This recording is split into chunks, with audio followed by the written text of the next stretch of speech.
And a very warm welcome here to our graduation ceremony this morning. And a very warm welcome, of course, to the families, friends and supporters of these wonderful graduands that we have before us here in the hall, and arrayed behind me on the stage as well. A fantastic group of talented Strathclyders who, over the course of the next 45 minutes or so, will become Strathclyde graduates. Some for the second time as well, I have to say. But it's great to have you here. And here in the Barring Hall, it's one of the jewels in the university's estate, and I hope you feel the sense of purpose, the sense of gravity, but also you're here to enjoy yourselves this morning, to celebrate the great achievements of our students in the various degree courses that have been on. This hall sees much activity through the year, most importantly for graduation ceremonies. We'll graduate over 3,500 students this year. A wave of Strathclyders going out into the world to change it for the better in their professions, industry, business, become educators. They might be working indeed as academics, but most importantly today we'll reflect on what they've achieved. We also have banquets in here, we have very important conferences, and some of you may well have experienced sitting examinations in this hall as well, so that will have been a visit here under different circumstances.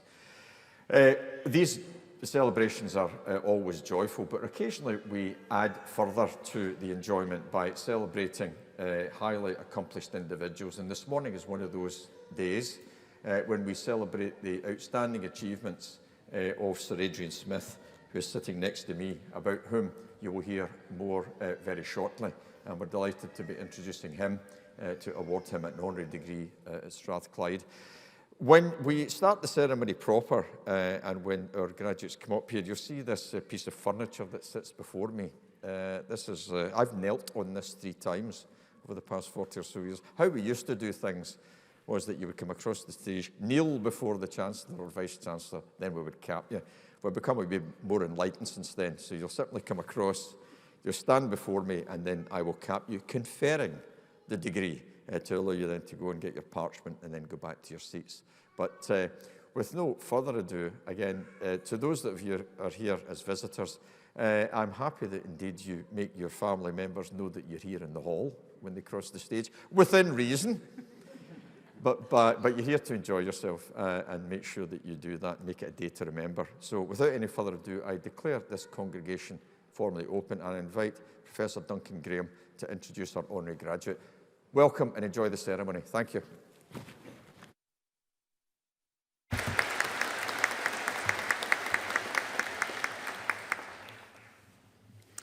Principal and Vice-Chancellor, I have the honour to present to you Professor Sir Adrien Smith, President of the Royal Society. Professor Smith is a remarkable scholar whose contributions to the fields of statistics and education have been transformative and far-reaching. Today, we honour him for his outstanding achievements and his unwavering commitment to advancing science and academia. Professor Smith's career is a testament to excellence and dedication. As a statistician, his pioneering work in Bayesian statistics has fundamentally changed how we approach and understand uncertainty and inference in a variety of scientific disciplines. In short, Bayesian statistics is an approach to I have to put my teeth in for this one, for statistical inference that combines prior knowledge with current evidence to update the probability of a hypothesis being true using Bayes' theorem. Professor Smith's research has provided invaluable tools and insights into the use of Bayesian statistics, enabling scientists across fields such as genetics, environmental science and many others to make data-driven decisions with greater confidence. His contributions to the theoretical foundations and practical applications of Bayesian methods have been recognised worldwide, and establishing him as a leading figure in this critical field of statistics. Professor Smith's academic journey began at the University of Cambridge, where he earned his undergraduate degree in mathematics. He then pursued further studies at University College London, earning his PhD with a focus on Bayesian methods. And at that time, research in Bayesian methods was often considered a sure way to put the brakes on one's academic career due to the contentious Bayesian versus frequentist arguments of the time. This did not seem to have anything rather had a positive effect on Professor Smith's career, and his early work in this area laid the groundwork for his career marked by influential research and thought leadership. Throughout his illustrious career, Professor Smith has held several prestigious positions. From 1977 until 1990, he was Professor of Statistics and Head of Department of Mathematics at the University of Nottingham. He then moved to Imperial College London, where he was the Head of Mathematics at Imperial. He then served as Deputy Vice-Chancellor of the University of London from 1998 to 2008, and from 2008 to 2012, he was Director General for Knowledge and Innovation in BIS, which subsequently became BAIS. Following this, Professor Smith took on the role of Vice-Chancellor of the University of London from 2012 to 2018, and in this capacity, he continued to drive innovation and excellence, implementing strategic initiatives that strengthened the university's global standing. His leadership was instrumental in fostering a culture of academic rigour and intellectual curiosity, ensuring that the University of London remained at the forefront of higher education. In 2018, Professor Smith left the University of London to become Director and Chief Executive Officer of the Alan Turing Institute, the United Kingdom's National Institute for Data Science and Artificial Intelligence, occupying these roles until 2023. Professor Smith is also the current chair of the board of the Diamond Light Source and was also a board member of the UK Atomic Energy Authority between 2017 and 2023. In addition to his academic and administrative roles, Professor Smith is a prolific author and speaker. His publications, many of which are foundational texts in their field, have guided and inspired countless students and professionals. His ability to convey complex ideas with clarity and precision underscores his deep expertise and passion for his work. Notable among his contributions is the co-authored book Bayesian Theory, which remains a seminal work in the field of statistics. This text, alongside numerous research papers and articles, has had a lasting impact on the discipline, shaping the way Bayesian statistics is taught and applied today. One of the most notable aspects of Professor Smith's career is his involvement with the Royal Society. This is the independent scientific academy of the United Kingdom, dedicated to promoting excellence in science. He became President of the Royal Society in 2020 and has been a strong advocate for the role of science in addressing global challenges. His leadership has reinforced the Society's position as a leading institution dedicated to scientific progress and integrity. Under his presidency, the Society has undertaken significant initiatives to promote science education, support early career researchers, and address pressing issues such as climate change and public health. Professor Smith has also been deeply involved in the UK's educational landscape. In 2017, he chaired the Smith Review, a landmark report on the mathematics education for 14 to 19-year-olds, which highlighted the importance of mathematics in the modern economy and proposed significant reforms to improve teaching and learning in this critical subject area. His recommendations have had a profound impact on mathematics education policy in the UK, contributing to a stronger foundation in mathematical literacy for future generations. In recognition of his outstanding contributions to science and education, Professor Smith has received numerous honours and awards. He was elected as a Fellow of the Royal Society in 2001, with his citation recognising his diverse contributions to Bayesian statistics and stating his monographs are the most comprehensive available and his work has had a major impact on the development of monitoring tools for clinicians.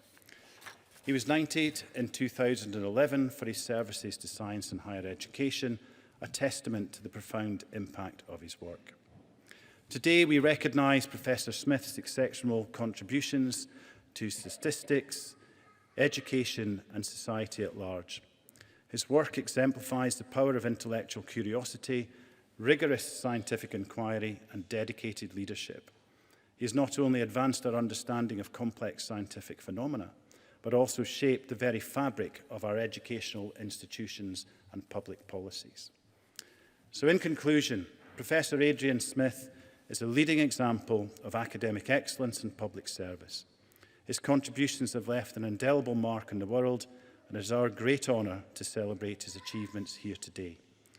It's with great pleasure, therefore, Principal and Vice-Chancellor, that with the authority of Senate, I ask you to confer upon Professor Sir Adrien Smith the degree of Doctor of Science honoris causa. I create you Doctor of Science honoris causa. Adrien, it's a great pleasure to recognise your enormous contributions. We're delighted for you and welcome to the Strathclyde family. Thank you, sir. Many congratulations. Please.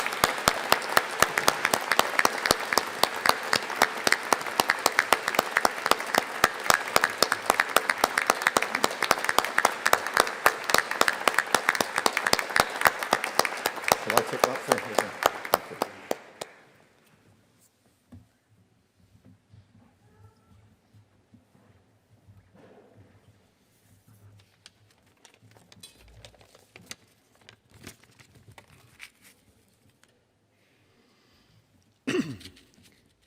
Good morning to everybody.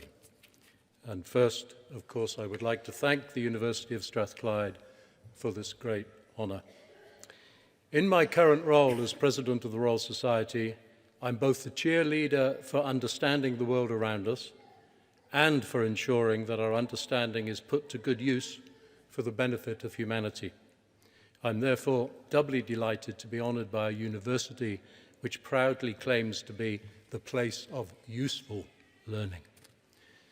It's traditional on these occasions for old codgers like me to reminisce about their own days at university, but you can relax, I won't do that, except to remind you perhaps of some of the transformational changes that have occurred in the last 60 years or so. When I was at university in the mid to late 60s, there was no internet. That was not really widespread until about 1991. There were no mobile phones, not really rolled out in the UK until 1985. No such thing as social media. The first primitive version of a Facebook-like application didn't appear until about 1997, unless you count Morse code from 1844 as the first form of social media.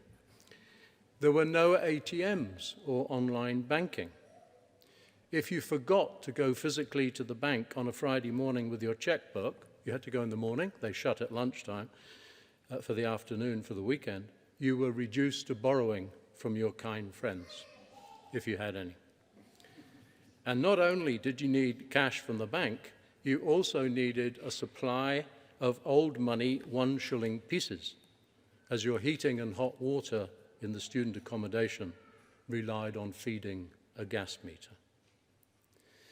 So, for much of my academic career, what we might now call the digital and information age was only just beginning to take off. And the same was true of access to serious computing power and its interaction with individual academic disciplines. As has been said, my academic career was centered on the problem of computing probabilistic measures of uncertainty in complex structures and systems. At one level, it's very simple. There are things you know and things you don't know. So what uncertainty do you attach to the unknowns given the knowns? That's all there is to it. Seemingly simple, but mathematically impossible in all but the simplest situations.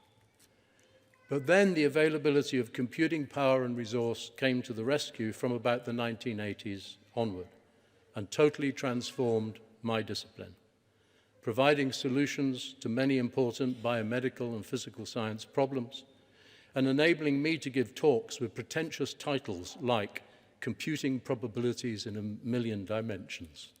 Very embarrassing. Advances in technology transform both our ability to understand the world and to potentially make it a better place. And now, the latest kid on the block, artificial intelligence. Up until last year, I had spent 5 years as director of the Alan Turing Institute, the UK National Institute for AI.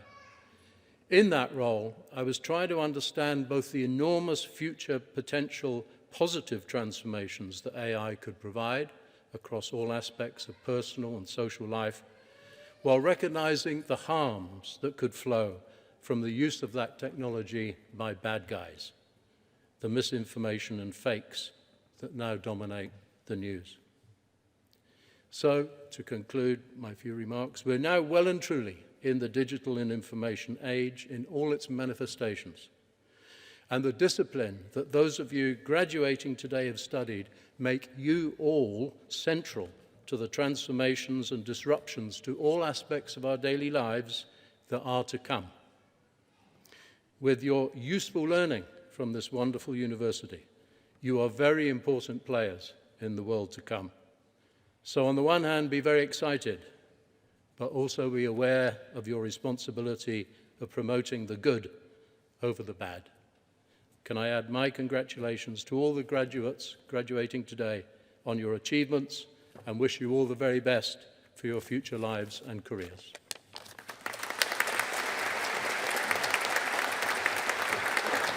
Wonderful.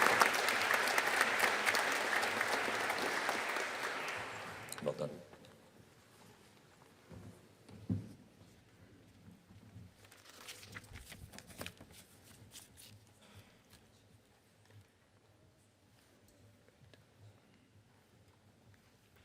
Principal and Vice-Chancellor, in the name of the University and by the authority of Senate, I present to you these students. For the degree of Doctor of Philosophy for Research in the Department of Computer and Information Sciences, Pip Pimon Charud.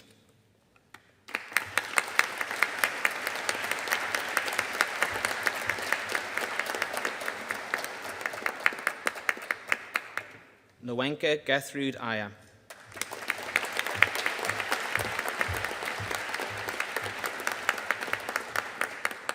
Bruno Gevranovic.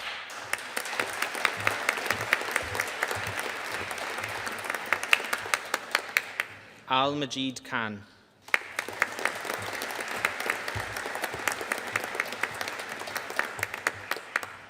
Kunjira Kingfai.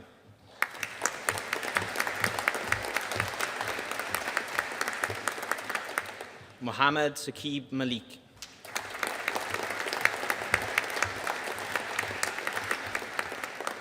Francesco Maghetto.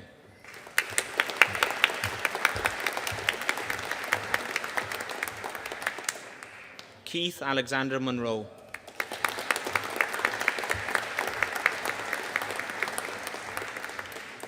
Andrew Murray.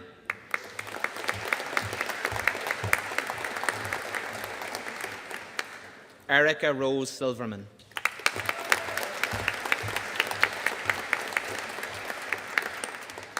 Aya Sufan.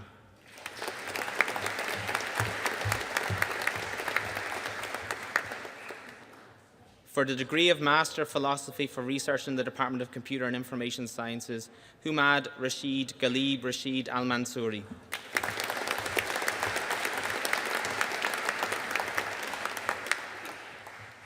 For the degree of Master of Science in Advanced Computer Science, Idayat Ulawarantimi Akintunde.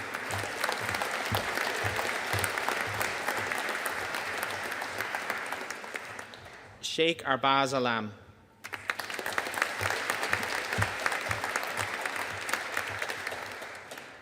Sharvanu Dutta.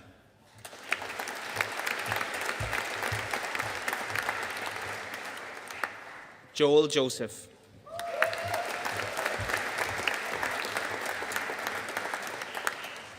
Laharika Madhava Reddy.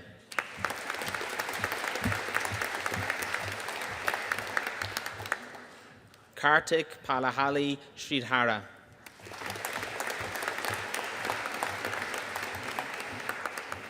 Sweta Ulas Pillai.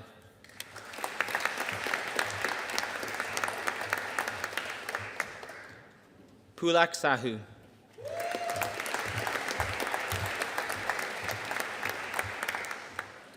Sahil.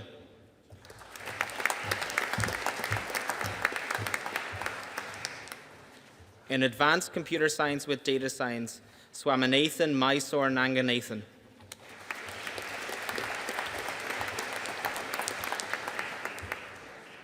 Kush Sanjay Nirban.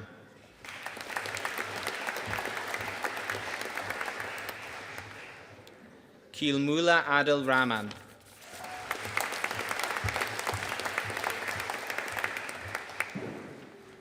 In Advanced Software Engineering, Samuel Mawuton Makanjuola.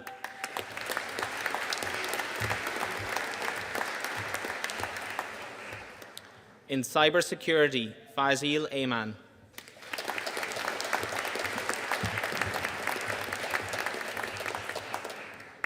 Reina Morvan Durnan.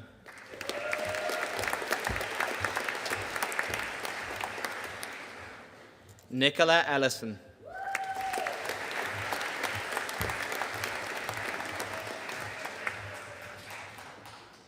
Karen Kinsella Foster.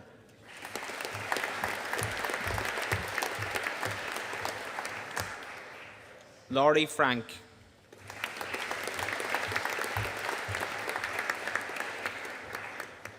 Jason Henry Holmes.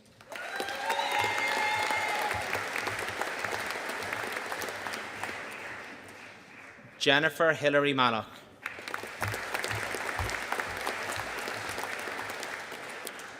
In Digital Health Systems, Ridmi Lalindri Asher Shinga Rajamantharlaj.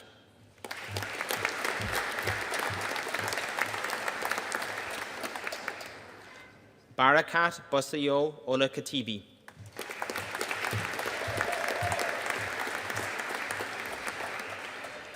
In Information and Library Studies, Noor Hidayah Binti Othman.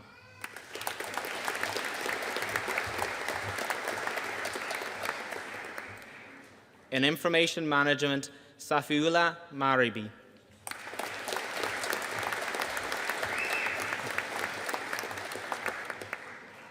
In Software Development, Gokalp Inan.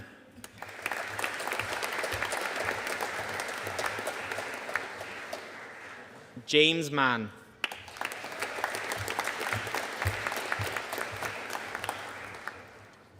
Lewis Neely.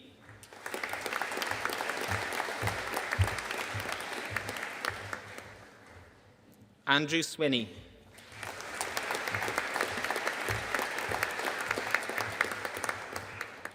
For the degree of Master of Engineering in Computer Science, Jackson O'Neill Blair.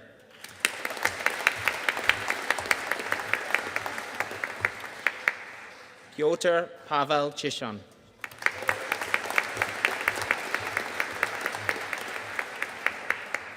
Rachel Marion Cooper.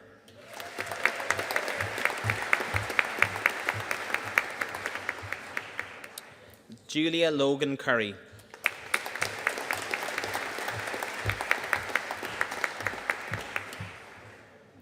Rachel Lauren Espy.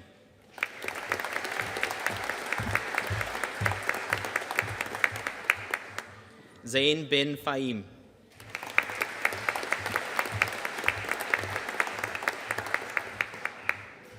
Rebecca Gilchrist.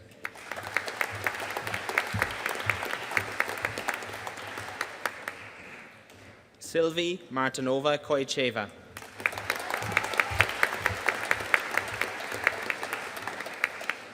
Jamie Douglas Longino.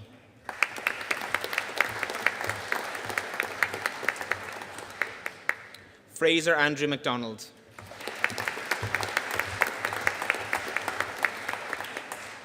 Andrew William Patterson.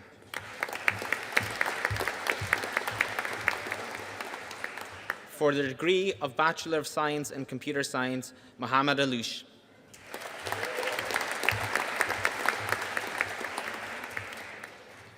Mariam Al-Ramizi.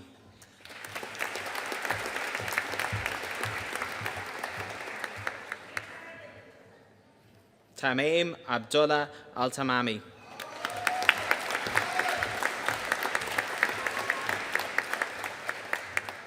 Sif Edine Bakar.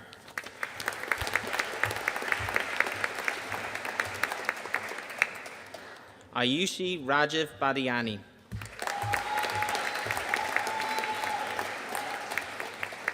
Anis Bahrahu Jazuli.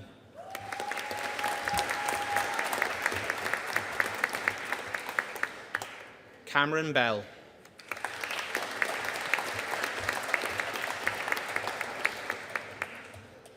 Hazel Louise Bell.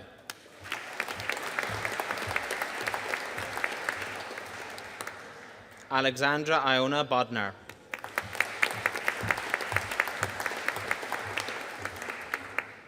Othmane Badoud.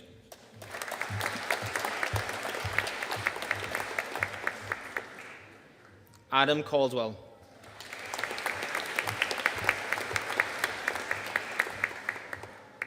Kat Chan.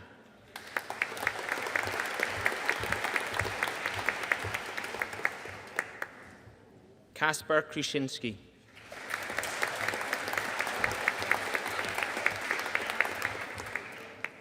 Ben Conlon.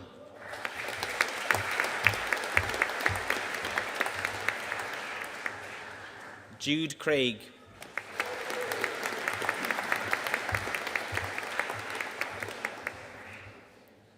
Josh Crearand.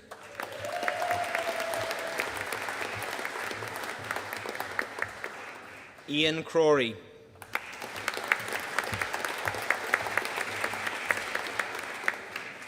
Nicholas Daly.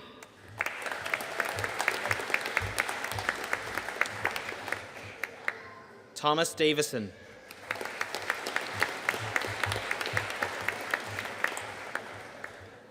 Alistair Douglas Dow.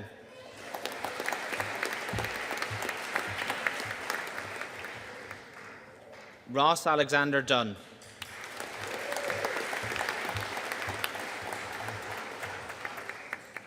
Fala Camelia Gadiri.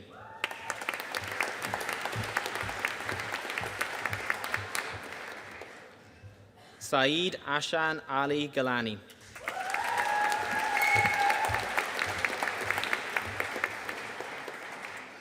Robert Grankin.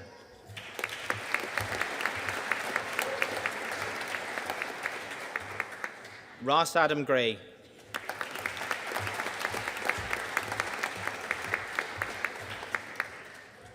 John William Greg Webster.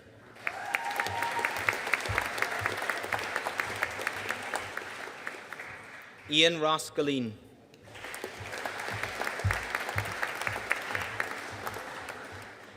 Christian Luke Hanaway.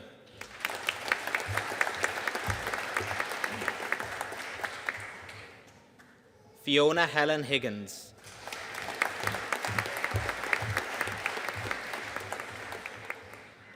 Michelle Sarah Hilston.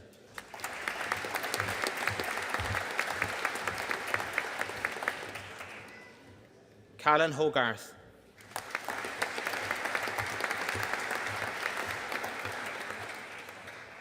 Kieran Alexander McGregor Hood.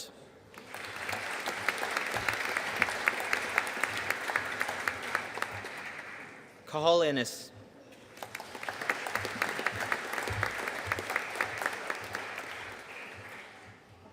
Aidan Lamos.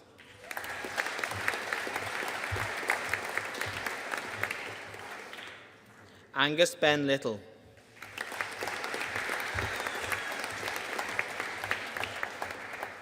Angus Logan.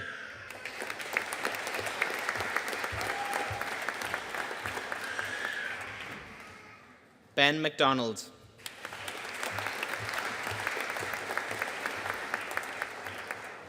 Caleb Alfred McLaren.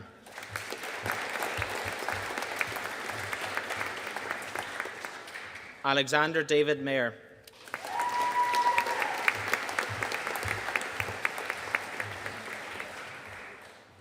Connor James Martin.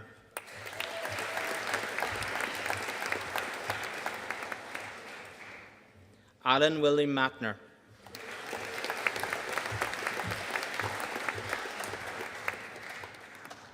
Paul McAvoy.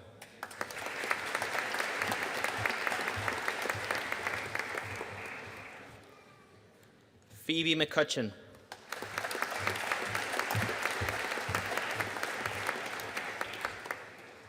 James Andrew McLean.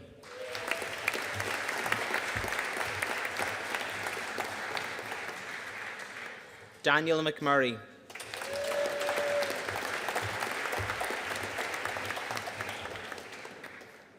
Ciara McParland.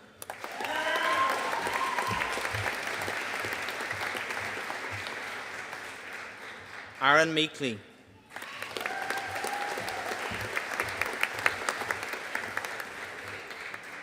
Alexander Messenger.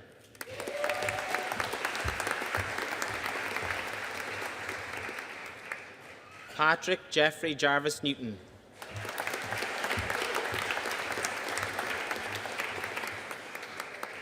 Nam Nguyen Hai.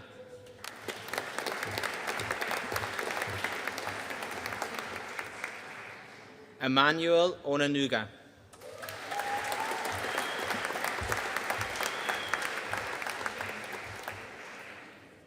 Thanasis Papadopoulos.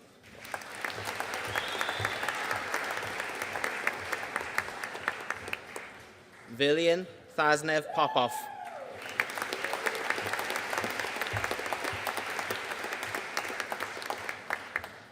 Jack William Quinn.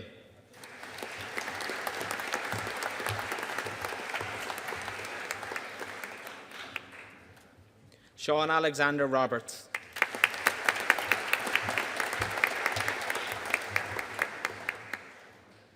Fabian Thomas Salge.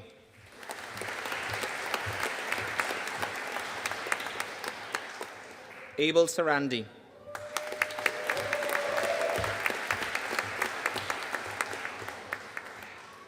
Jake Saulnier.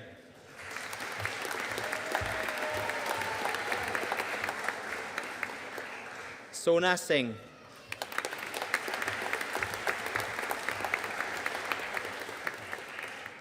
Callum Robert Skenney.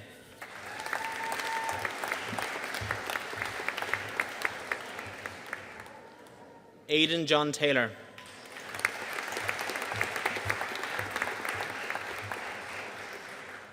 Ken Sang.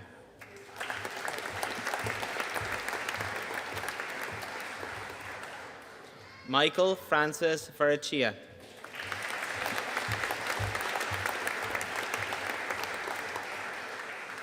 Matej Vrekar.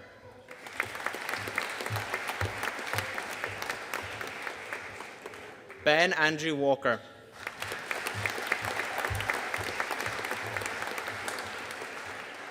Jamie Wallace.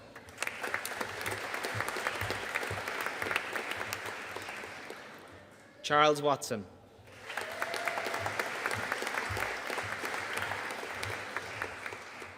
Toby Weir.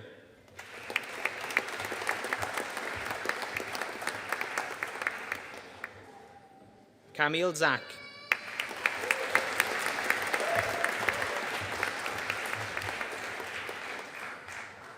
Ruji Zheng.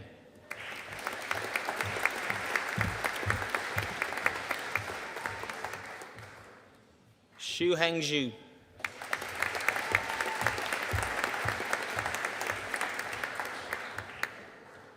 In software engineering, Ander Miller de Quadra.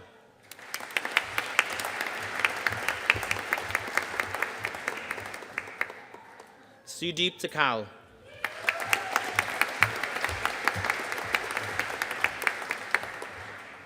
Tamara Yankova.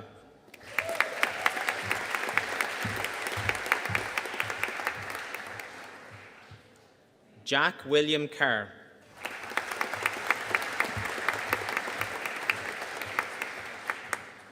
Matthew James Lunan.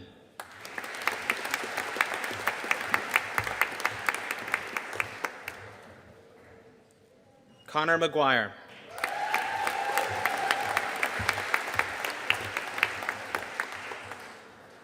Lewis Gorman Meek.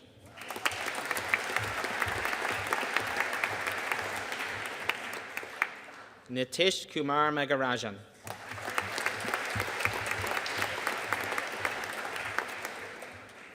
Pavels Mihailovs.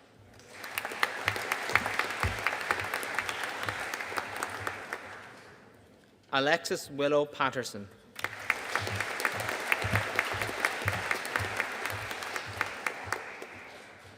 Robert Alexander Phillips.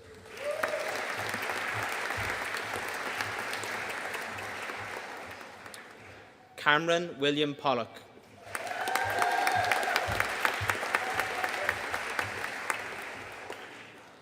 Finlay Wiegand.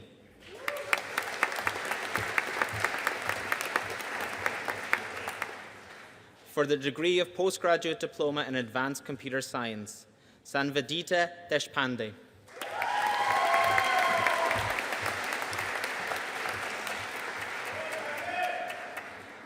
In software development, Simon Lee Gardner.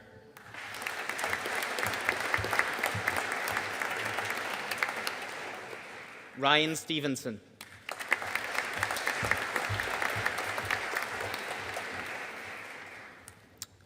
For the degree of Master of Science in Advanced Computer Science, Kaiva Ramanalhali and Kappa.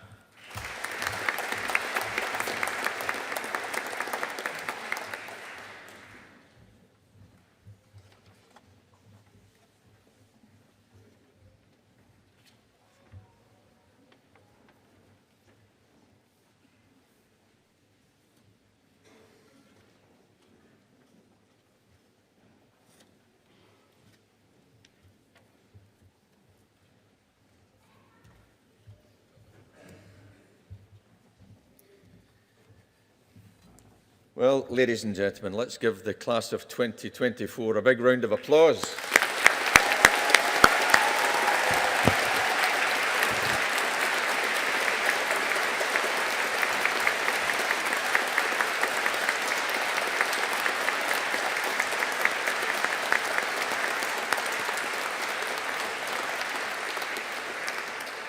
So, once again, ladies and gentlemen, and now, of course, to all of you new Strathclyde graduates, let me reiterate our very warm welcome to this fantastic ceremony, a day that none of you will forget.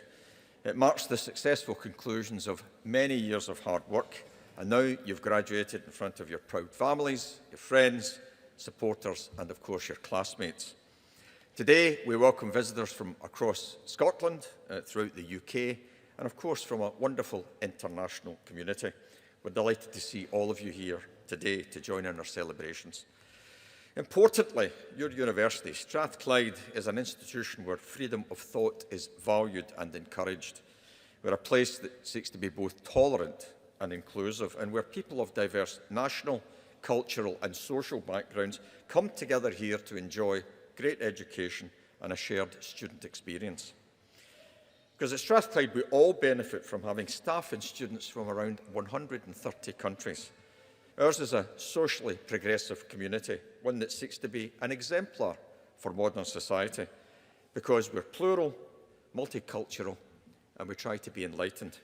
It's our responsibility, and of course, graduates today, it's your responsibility to continue to challenge unacceptable practices, including by those in power, by using reason and exemplifying the very best features of modern society.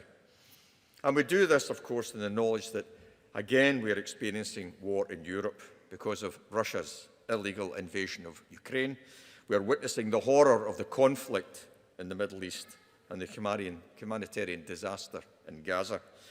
There has never been a greater need for a new generation of leaders that are professional, ethical and empathetic, with a commitment to being tolerant and having a sense of purpose, namely, people like every one of you graduating today.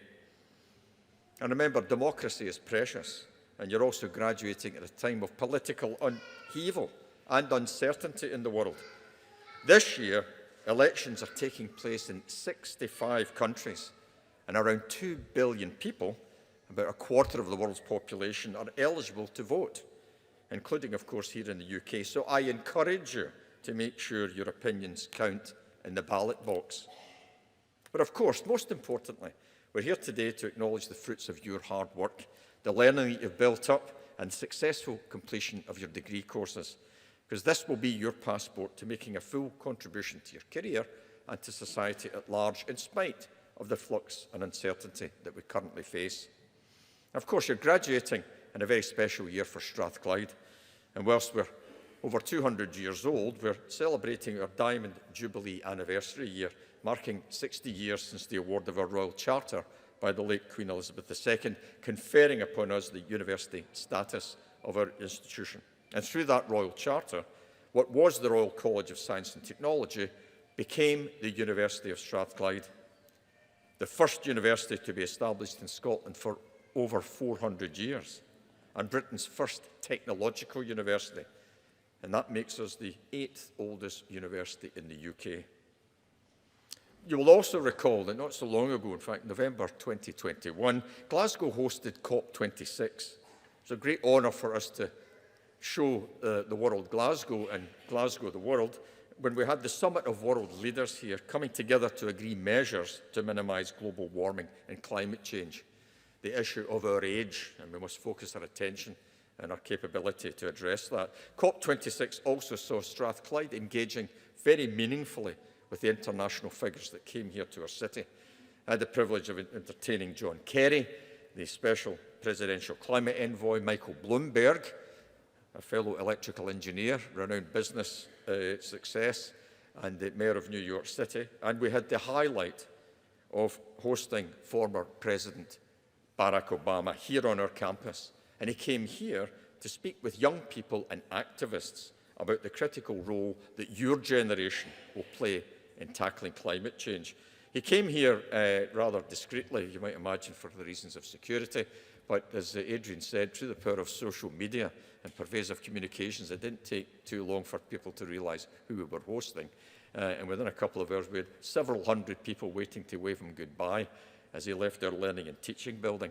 But as he did leave, going into one of his vehicles, he turned round and waved to the crowd and uttered two very important words, and that was, "Get active." And I say that to all of you students today before me and here on the stage, get active. That means that you get active in your careers, what you choose to do to make a difference in your personal and professional lives, and please go ahead and apply yourselves. I was brought up here in this city of Glasgow, just on the other side of the Clyde, in a leafy hamlet called Govan. And that town's historical motto is nihil sine labore, or nothing without hard work. And I try to continue to embrace that ethos every day here in the university. And I would recommend you take that similar approach. You're highly accomplished, you're full of potential, but applying yourself and following that route of useful learning will really make a difference to your lives and your future careers, because today you've become Strathclyde alumni.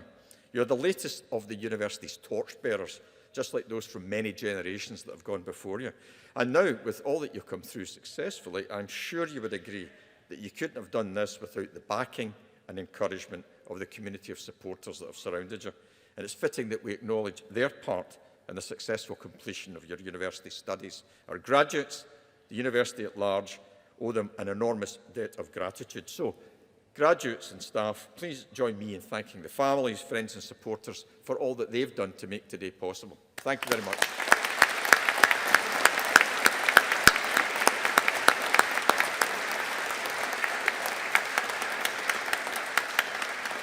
And for our excellent academic staff here too, this is a very important day because ultimately your success is their reward.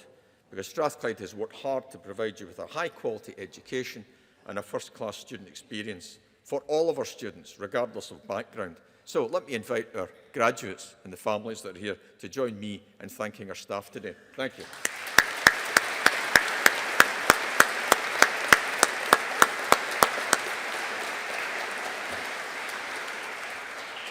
And as you leave us here today, I'm sure to return at some point, it's important that you remember that we were founded in 1796, making us 228 years old, although I still like to think of us as a 200-year-old startup organisation with the same sense of entrepreneurship, drive, excitement and purpose as we had at the time of our foundation.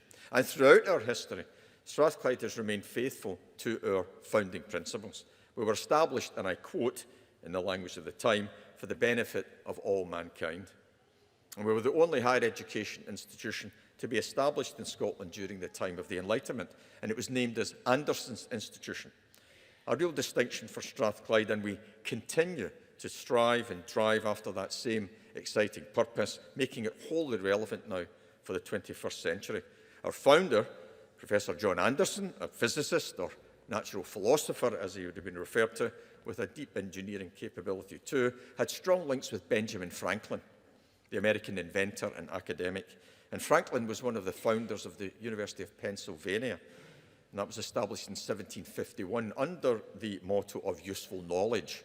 And this inspired our founder, as well as what was going on in the Enlightenment communities. And with the creation of our motto of useful learning that you've heard mentioned already, that has driven that philosophy, and it's never been more relevant since our establishment over 200 years ago. And that, please, take away with you. That's a motto that should live with you, and reflect on that as you leave Strathclyde, because it still defines our purpose as a leading international technological university that's committed to being socially progressive. And for example, across our campus, and in the buildings that you'll have passed today on your way here to the Barony Hall, our academics and students are developing drugs to diagnose and fight disease. For example, we have several drugs on clinical trials in the areas of cancer diagnostics and treatment, kidney disease, infection management, and inflammatory diseases. Strathclyders are producing new energy technologies and policy solutions to tackle climate change and to establish a low-carbon economy. We are revolutionising global manufacturing, helping to create the so-called fourth industrial revolution through robotics, AI, data science, and automation. And our wonderful students continue their work in low-income countries, establishing clean water and power supplies, deploying healthcare systems in remote communities, and introducing new telecommunications infrastructure. Some of them are transferring knowledge and bringing prosthetic limb and bioengineering technologies to those in need. But we also seek to inform public policy in the UK on national economic strategies and education, health, energy and innovation. And our staff in the Technology and Innovation Centre down in George Street, they are working on energy, photonics and pharmaceuticals, redefining how academics and industry work together. The well-known American inventor Thomas Edison called his technology teams and his laboratories his inventions factory.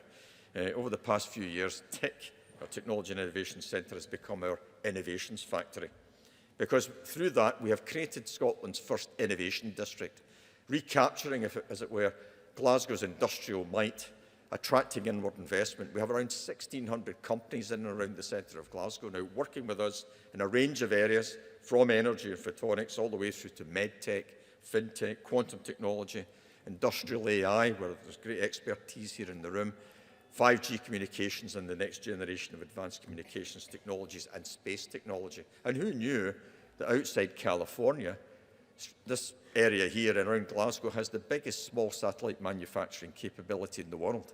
Again, changing the face of Glasgow and making a modern drive in our communities. And recently, one of our alum, a double graduate from our business school, MBA and PhD, donated £50 million to the university to help drive our entrepreneurship and innovation strategy. And through his investment, we've set up new investments in student startups and spin-outs, and we're giving the old Student Union building a £30 million facelift by creating a new digital entrepreneurial hub for spin-ins, startups, scale-ups. And out at Glasgow Airport, now that we're in the holiday season, as you're leaving for sunny climes, you'll see a very large purple building. Looks rather anonymous just now. The signage will be there in the next few months. Large purple building with a serrated roof. That is the National Manufacturing Institute for Scotland. And adjacent to that is the Medicines Manufacturing Innovation Centre and a major Rolls-Royce facility that we run with in parallel with and adjacent to it. That's the Advanced Manufacturing and Innovation District. Over £250 million worth of investment, translating what we do in this university into impact by taking great research and turning it into opportunity, products and market access. And ultimately, our commitment to useful learning, apart from doing what we do, most importantly is educate all of you, is to provide business and industry with the tools that they need to be more innovative and to promote economic growth, helping to create jobs and provide us all with a better quality of life that's both sustainable and healthy.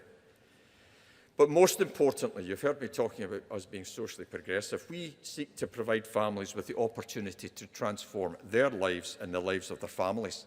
And as I mentioned earlier, we still attract many first-generation university students. Like myself, I was the first one in my family to go to university. As it happens, I came here to study electronic and electrical engineering. And these are some of the broad reasons why we've had a terrific sequence of independent recognition of what we do and how we do it. In recent years, we've been recognised regularly through the UK's annual Times Higher Education Awards. We're the only university to have been awarded the UK University of the Year twice, the Entrepreneurial University of the Year, the Research Project of the Year, talking not just about what we're achieving, but how we collaborate and operate as an organisation. And this year, in a new Daily Mail table, we have been announced as Scottish University of the Year and runner-up to Imperial College in the UK University of the Year category. Alistair McCall, who compiles that table, had worked at the Sunday Times for about 15 years. As he described Strathclyde, and I quote, he called us the epitome of a progressive 21st century university, seeking to shape and change society for the better through the pursuit of educational excellence and social change. And he says, still a place of useful learning, just as it set out to be more than 200 years ago. And this time last year in Barcelona, at the EEE Awards, Strathclyde was named the European Entrepreneurial University of the Year. And last week, at a national ceremony in Aberdeen, I'm pleased, mainly because it reflects on my staff, that Strathclyde was named Employer of the Year, celebrating excellence in the fields of human resources, training and recruitment. And just last Thursday, the Times Higher Education Impact Rankings were published, placing Strathclyde at joint 25th out of a community of 2,000 universities that they reviewed, looking at how we set about delivering on and having an impact, positive impact on delivering the UN Sustainable Development Goals, something we should be proud of and something the students here in Strathclyde talk to me about often, and this is an indication of the progress that we're making. So, I'd like to think you can see that Strathclyde continues to have a disproportionate impact, primarily, as I say, through all of you. It's our graduates that we produce, that this is the real contribution we make to society, but also the quality of our research and the highly effective ways in which we create value and impact by translating our knowledge to the benefit of society, for industry and for our public sectors. And we're a driver for sustainable economic growth, and our place has a distinctive role in that here in Scotland. The Scottish Government commits about £1.2 billion to Scottish higher education, but in turn we delivered back over £10 billion worth of value back into the Scottish economy. So universities are an investment, not a cost. And this faculty that we're seeing today in the computing and information systems graduates that we're looking at today, they give me great hope for the future. And I could list the achievements, but I mustn't endlessly. I'll give you a few highlights of the faculty indeed. Within the CIS department, they have the Human-Centric AI Research Group. And you heard Sir Adrien talking about that connectivity between AI and society. And your department is looking deeply at how that can be made more straightforward through trust and confidence and the systems that can work alongside humanity to deliver value. Professor Damien Corrigan was named Academic Entrepreneur of the Year at the Praxis Oral KE Awards. Great academic, but also spun out two companies, Orium Diagnostics and Microplate DX, looking at everything from AMR right through to the identification of disease. The National Measurement Laboratory at the Lab of the Government Chemist have appointed a new academic in residence, Dr. Zara Rattray, working on the validation and methodologies in drug discovery research. Kim Kavanagh was invited by Public Health Scotland to join the Scottish Government expert group on cervical cancer elimination. And research undertaken by cybersecurity expert Karen Renaud was cited as evidence in Parliament as part of the debate on Horizon Post Office scandal that we are hearing so much about. Professor Alistair Florence, one of our leads in pharmacy and biomedical sciences, has just landed an £80 million investment to look at new ways to manufacture medicines, something that the UK let slip, which we saw, sadly, the consequences of at the time of COVID. We need to make medicines, and we need that underpinning industrial base. So, graduates, as we move to a conclusion, that's the context within which you should view your awards. You're graduates of a university that places our students at the heart of all that we do. We value excellence in education and research, but we also create strong partnerships with society as well as with the business world. And with regard to internationalisation, so important. The world's best universities collaborate, contribute and compete on the international stage, and we're no different. In North America, our strategic partners include Stanford, MIT and New York universities, with strong links to USC in California and Waterloo in Canada.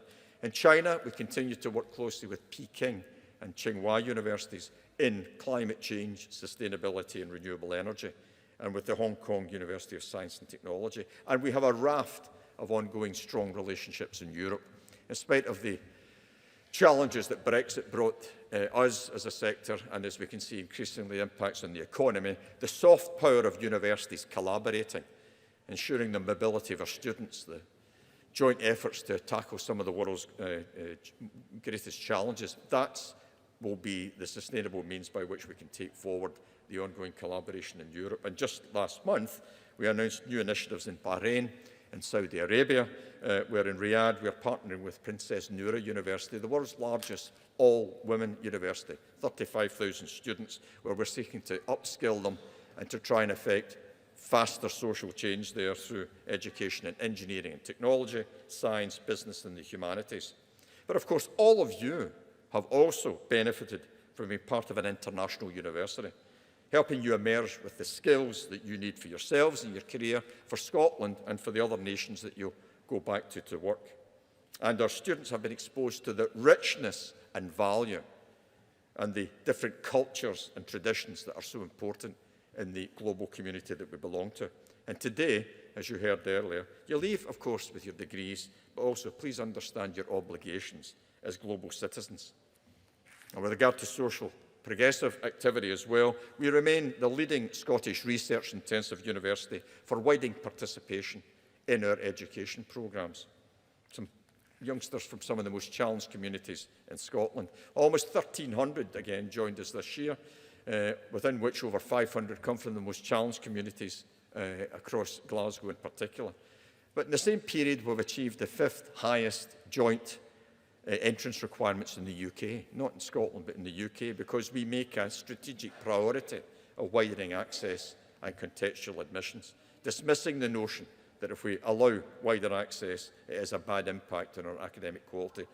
I'll have none of that. And just last month, this is the first week of our formal graduations, in fact, it was only a couple of weeks ago, in this very hall, I had, over the course of 2 days, 500 10 to 12-year-olds, Young Strathclyders programme, as we call it, coming from 15 primary schools around Glasgow, then going on to 6 secondary schools, traipsed along the stage here, wearing their capes and their mortarboards. It was a joy. If I could have bottled the energy in the room, I'd have a new form of renewable energy, let me tell you, many of them skipping past me. And as my colleagues know, and I always like to repeat, I love these graduation ceremonies because it's one of the few where I get to look tall in the graduations, as I try and cap them before they run past me. But as they come here, their mothers and fathers are here, and their grannies and their grandpas. And I, as well as speaking to the youngsters and congratulating them on their achievements, I speak to their mothers and fathers to remind them that this place is for them, and they need to have aspirations, the courage of their convictions, and release the potential in their youngsters. So working with our teachers, we're getting many of them as that full cycle of engagement with the schools. Many of them come back here, and indeed other universities and colleges, but much of their inspiration comes through what was the Children's University and now Young Strathclyder programme. So, if I characterise finally your university in 2024, I would describe us as being distinctive and having ambition, focus and momentum, and having to continue to work with the agility and commitment so necessary to navigate the continuing challenges that the sector faces, as well, of course, as the political and economic uncertainties that we continue to face. It's a great privilege for me to lead this institution with the fantastic support I get from my executive team, as well as from our academics, our professional services and our support teams. And I believe firmly that our founder, John Anderson, would recognise that what we're doing today is the realisation of what he sought to establish during the Scottish Enlightenment, truly a place of useful learning. And as you leave today, I'm also certain that today's graduates will make a difference to the world. And 2024 can truly become a vintage year. You've shown resilience, you've been successful by applying yourselves, and ultimately, you've now got your degrees. And hopefully, you've had some fun on the journey too. We're all very proud of you. So you're leaving today, joining a community of over 200,000 Strathclyders out there in the world. There's not a corner of the globe where I travel where I don't bump into a Strathclyder in some role or other. But remember, whatever you do and whatever you seek to pursue and where that might be, truly useful learning means that you apply your knowledge for the benefit of others. Please make a positive impact for yourselves and the communities that you belong to.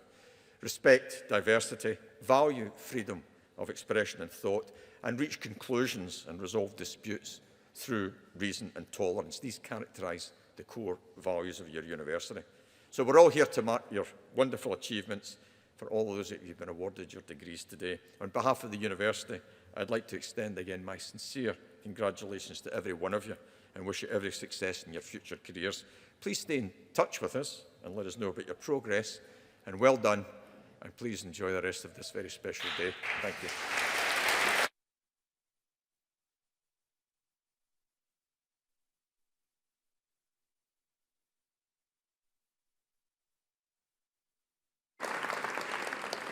Thank you. With that, colleagues, I hope you've enjoyed the ceremony as much as we do. This is the highlight of our academic year. We'll just draw the ceremony to a close, so I'm going to ask you to be upstanding in a moment. The stage party will be processing.